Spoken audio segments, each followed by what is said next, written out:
Salutations and good vibrations, family. I welcome you on your return. Today I have some information that will be very helpful and powerful into the way you see life and your perspective of life.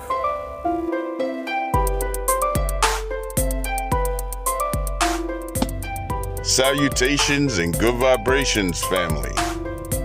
Welcome to another session of Dissected Soul, This versus That. And today's topic, the Egyptian Amen versus the Egyptian ATEN. Let's get into it, family. Many did not know that there were two belief systems in Egypt, only because one didn't last very long, but it was very, very documented. The difference between the Amen and the ATEN were used as family names.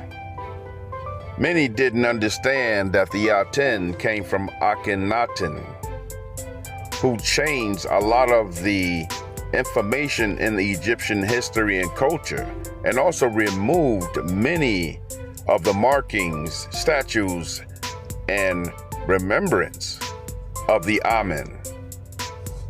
Let's start first with the Amen, since that's the most familiar and that everyone would understand. Many of those who understood and studied the religious aspects of Egypt understood what the Amen breakdown is. And the Amen is the polytheistic belief of gods and deities.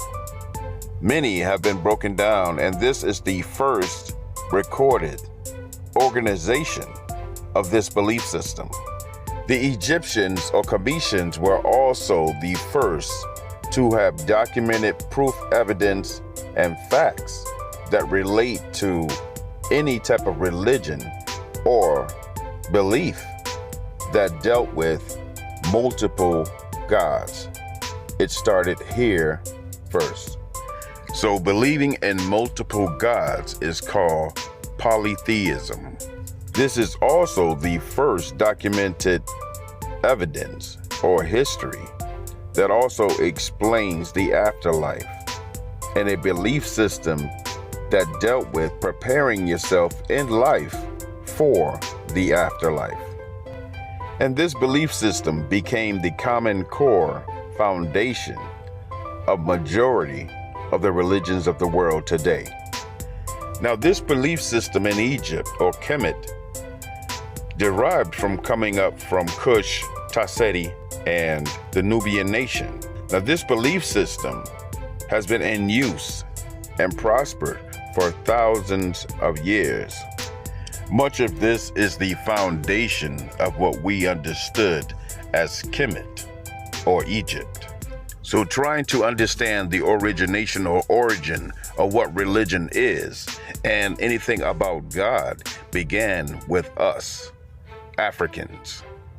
Many of the belief systems that they used, which was the Amen, explained the difference and displayed many deities in the form of animals, insects, and nature.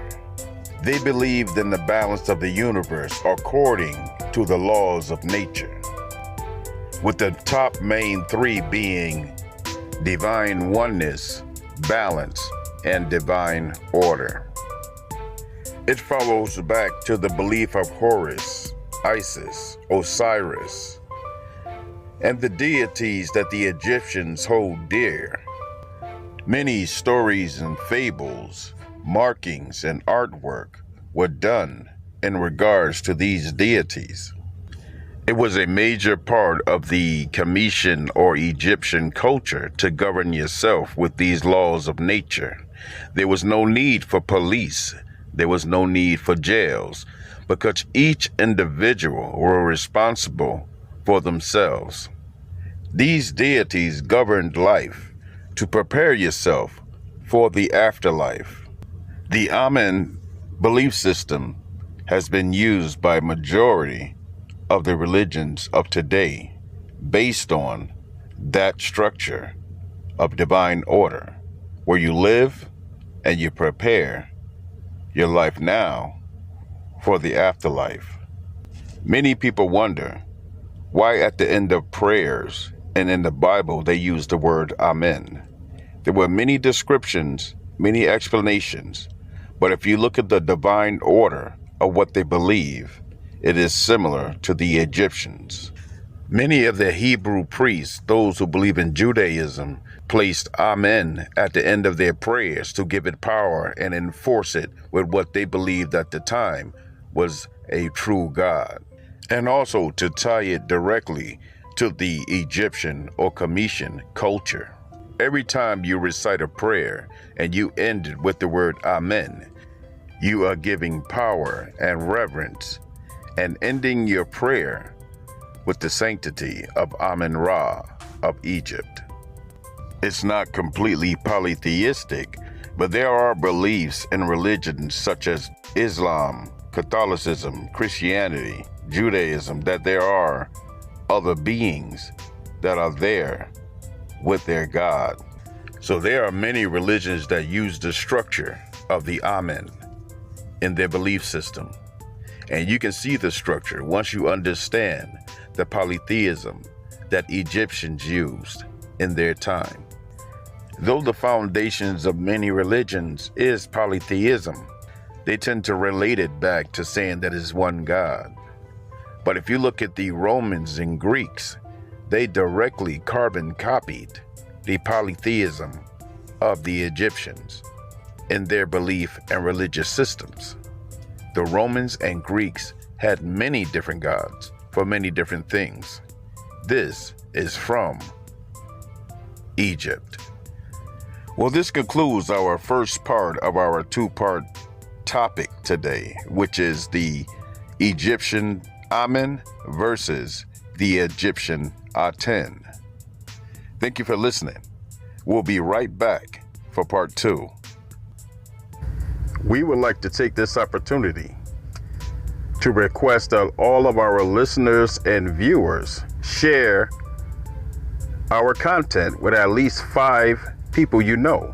We would like to grow the Tassetti family and the Tassetti kingdom so that we can bring you more entertaining content by being able to live stream and monetize our channel. We have only been active for a few months, but we have much content for that time limit. So let's grow the Tassetti kingdom. Thank you in advance. Pharaoh J. Tassetti. Okay, family, welcome back. So we can continue on with part 2 of our sessions today, dealing with the Egyptian Amen versus the Egyptian ATEN. There's not many people who can break down and distinguish between the ATEN and the Amen. But it's very easy to see that the ATEN started with Akhenaten. Akhenaten, when he was young, was an outside son of the Pharaoh Amenhotep III. And the true name or first name of Akhenaten, the true name of Akhenaten was Amenhotep IV. Much of the influence of Akhenaten or Amenhotep IV as being raised was from his mother, who was queen of Egypt at the time. Her influence of believing in only one God changed and influenced him forever. His mother was very strong-willed, and it was understood and known that she believed in only one God, and that God being the representation of the sun or the sun disk. And yes, this is the same sun disk that is behind the heads of those in Catholicism and the paintings in Egypt and Greece. And this sun disk eventually influenced the creation of the halo. Now, as we know, growing up, dealing with many of the Holy Scriptures and those of the religious faith, and the individuals in those stories were all represented with the halo of light around their heads. This is the sun disk of Egypt. And the queen's influence over Akhenaten as a youngster influenced his belief and the actions he would take to change Egypt for his era of reigning Egypt for the empire and the kingdom. Being that Akhenaten was a great statesman of royalty and ruled the empire with not much conflict or chaos, he was very organized, much to do with his upbringing and the discipline he had within and what he believed.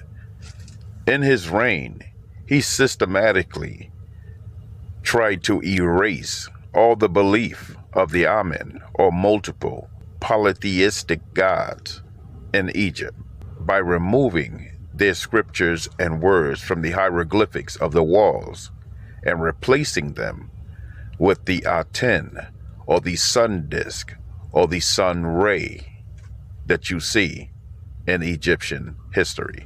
This is the rule of Akhenaten. One of the other major changes that Akhenaten performed was also being the representation on earth for the divinity of God, which means those who would worship or those who would want to speak to God would go through Akhenaten to perform that service, which is similar to what is going on today with the Pope or those who you speak to in the religious faiths of today. They are stepping in between you and God and want to be the interpreter or representative of God in your life. So when you look at what's going on today, a lot of it stems from the information and the creation of religion in Egypt or Kemet, especially in Upper Egypt with Tasseti, Cush, and the Nubian kingdom. This also getting to the writing of the scribes that were being performed by the Egyptian Coptic priests, which deals with the origination of the book coming forth by day and night, which deals with a lot of the rules, regulations, and commandments that are in today's scriptures, Bibles, Torahs, and Qurans. Much of the information has been studied, sifted, and reduced to remove any representation or connection to that of the Kemetian kingdom, Cush, Nubia, Tasseti, to disconnect the influence and connection to our nations and kingdoms. Though they created a diluted form of that which was created in Egypt, many of our rules and regulations was much stringent. When you look at the commandments, we call it pontifications, which were 42 instead of 10. The great thing I've understood about studying Egypt is that the people there were very, very disciplined. They would control themselves and not use more than they need, and they would share a lot more. There really wasn't an authority or police securing the civilian lifestyle. You would govern yourself and manage your own faults. Many would consider the Magi to be the closest entity to being police or being some type of security for the kingdom. The Magi was the personal protectors of the Pharaoh, his family, and his magistrates, as well as the royal sacred information that governed the kingdom. So in conclusion, as we look at both of these, the Egyptian Amen versus the Egyptian ATEN, when we look at the structure of both of these beliefs and structures of belief, we see that we are using both in today's religion. You have those who believe in the structure of the polytheistic belief of their gods, as well as those as the ATEN who believe in only one God, which is clearly called monotheism, the belief of one God. Being that the ATEN believe in one God, there was no other entity below them. So in today's religion, they have a combination between the Amen and the ATEN when you look at it, because None of the religions only talk about one God. And what I mean by that, they have all these other names in the books. The Josephs, the Johns, the Matthews, and all the other Abrahams. And so when they have all these other entities, it's similar to the Amen, though they claim to have one God, which is the ATEN, in which Akhenaten claimed to be the representation of God on earth. And to speak to God, you must go through him, Akhenaten, which is similar to the Pope, who claimed to be the vicar or vicar of the reputation of Jesus until he returns. We can clearly see the connections and the correlations between the religions of then and beliefs of then compared to what we are seeing and the structure of what we are dealing with today. Though we were talking about Akhenaten, just to add a little note and give a little extra history, he had a son by the name of Tutankhamun, better known by the name King Tut, which was one of the most preserved tombs in Egypt that was discovered in the 1920s. His real name was not King Tut or Tutankhamun. His original name was Tutankhaten, from his father, Akhenaten. But he changed his name after the death of his father and the beginning of his rule at 9 years old. There was much pressure in the kingdom to return back to the polytheistic belief system in which he incorporated once he returned and changed his name back to Amen or Tutankhamen to preserve the polytheistic God system in Egypt. Being that his father was not too fond or gave no explanation of the afterlife, those in Egypt strictly believe in the afterlife so much that they erect pyramids and prepare for the death of the pharaoh. So I hope this kind of broke it down for you and gave you a better idea and understanding of the difference between the Egyptian Amen, which are basically followers of Amen-Ra, and the Egyptian Aten, or followers of Pharaoh Akhenaten. Well, thank you for listening. I appreciate you giving me your time and space. Please don't forget to share, like, and subscribe to our content. Please share this content with at least 5 people you know. I am you, and you are me. I seek righteousness, I see righteousness, and I be righteousness. We are the roots of the tree. May you walk in power so that you can empower those you pass along the way. Love, peace, and power. Pharaoh J. Tassetti.